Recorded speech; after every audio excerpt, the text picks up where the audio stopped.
What's up, YouTube fans? Today I want to take a look at the Hasbro Transformers Age of the Primes Vortex. So this is the first in the series of Combaticons from Hasbro in this line, and I got this from Dr. Diecast. Thanks for allowing me to take a look at your copy. He's been sending me a lot of stuff. I actually have more waiting, so you stay tuned. But this is the first Combaticon, so we will be getting Bruticus eventually. And they've been doing a pretty good job with these combiners. You know, I liked the Superion. We haven't finished Devastator yet, but it's looking pretty good. So I'm hopeful for this one. However, I'm not a giant fan of this figure. Let's take a look. It does have some red and silver paint on the face, blue paint here on the chest and the crotch, black paint on the front. Surprising amount of paint actually on it. Blue paint back here, which we'll see in the helicopter mode. You have silver paint here on the rotors. The rotors can spin. You can close them up like this if you want, if you prefer that look for him. I think it looks better opened up. You can also remove it if you want, have that look. But I'm going to leave it on there.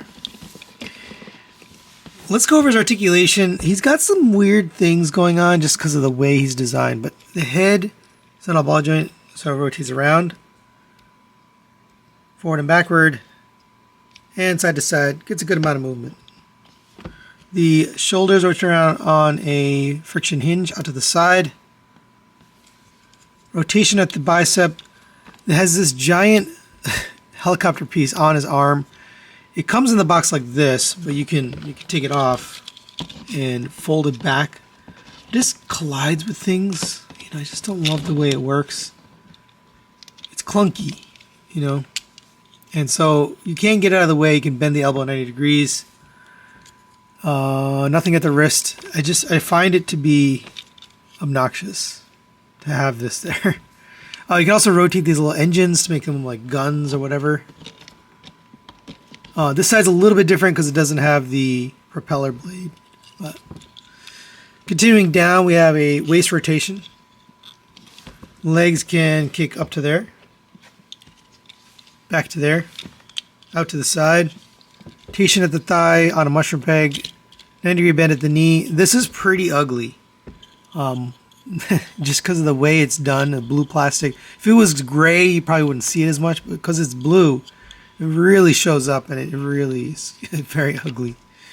You have ankle tilts out to there, and you have toe tilt up and down. For the weapons, we get these arm blasters, and these will fit in either on the side here, and you got to get this armor thing out of the way, or you can put it in his hand like that. Personally, I think they look better here. And then we get his blaster done in that same kind of grayish plastic. Sculpted okay. And that will fit in his hand. Decent looking gun. We can also take off the rotor blade, and we can pretend that that's a gun, or that's a weapon of some sort. Whatever. Or you could put it maybe on the side of the arm as like a spinning blade. Something like that. So a little bit of versatility there in the weapons. And for size comparison, there he is next to the Age of the Primes Air Raid and the Studio Series Optimus Prime. And once again, Optimus is just too big, but they do fit in nicely with the other combiner figures. Maybe I'll get a different Optimus because it's always going to be too big at this point. They're making everything smaller, but there you go for comparison. Alright, now let's get this guy transformed into vehicle mode. Go ahead and pull off the guns. And we'll fold the arms forward, or the panels forward so they sit on the arms. You can open this up while we're here and leave that like that. Alright, we'll come to the backpack here, and we can lift up, rotate the head, and then lift up on this little panel that will basically collapse on top of the head, like that. Then we can come to the backpack, open this up, and I'm just going to close this for now just to make it easier on myself. But now we're going to take care of these legs. Close up the feet, open up this panel, flip this down and in, see on this side, and then we can peg these two pieces together and then peg them into here on the back, and then close up these panels, and they clip in pretty securely. All right, now go ahead and close up this top engine piece, and then we'll take care of these legs. They're going to fold up, rotate them forward, and then these will hinge in. You want it to end up with this screw facing outwards. And yes, I also found it weird that they wanted the screw on the outside, but that's the way it goes. Same on this, fold that engine forward, bring this back, and then we're going to tab together the tail fin, and this should make its way in there. So you get something like this, and then we can fold that down so you end up with the tail the right direction. All right, and there is Vortex in helicopter mode, and it's a good looking helicopter. Got a blue stripe here on the front, painted black all the way around for the windows with a silver outline on the windows. Silver up here on the top of the rotor. The rotor does spin really nicely. Kind of looks good. And then the rear rotor also will spin.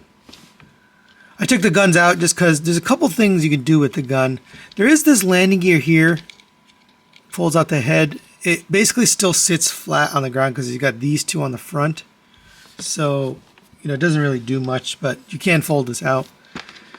And the guns can be stored a couple places. You can put them here, like that. You can put them here, like this. Or you could put it here, like that. Or you could put them here, underneath. There's a lot of spots for these guns. I like to put them on the sides and then put the bigger one underneath here. And again, it's your choice. You can kind of do it however you want.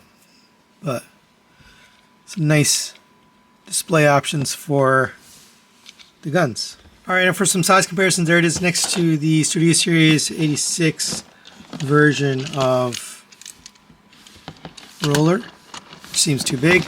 And here it is next to Air Raid from the recent Superion review I did. Looks okay. All right, lastly, let's take a look at the combined mode. And it just so happens that the combined mode gimmick, or the way it works, is the same as how Superion works. So here's the arm, and if you have it collapsed up like this, and I mentioned this but forgot to show it in the review, so I'm going to show it now.